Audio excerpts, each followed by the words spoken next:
Channel of Vadodara.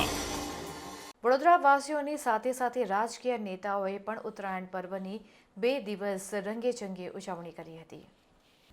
પવન દેવના સહકારથી નગરજનો સહિત રાજકીય નેતાઓએ પણ પતંગ ઉડાવીને ઉત્તરાયણ પર્વની મજા માણી હતી।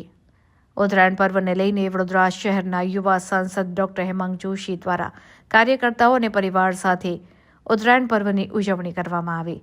સાથે અકોડાના ધારાસભ્ય ચૈતન્ય દેસાઈએ કાર્યકર્તાઓ અને પરિવાર સાથે ઉત્તરાયણ પર્વની મજા માણી હતી।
હું માનું છું કે આપના માધ્યમથી સર્વે નગરજનોને આ ઉત્તરાયણના પર્વની મકર સંક્રાંતિની હાર્દિક શુભેચ્છાઓ પાઠવું છું।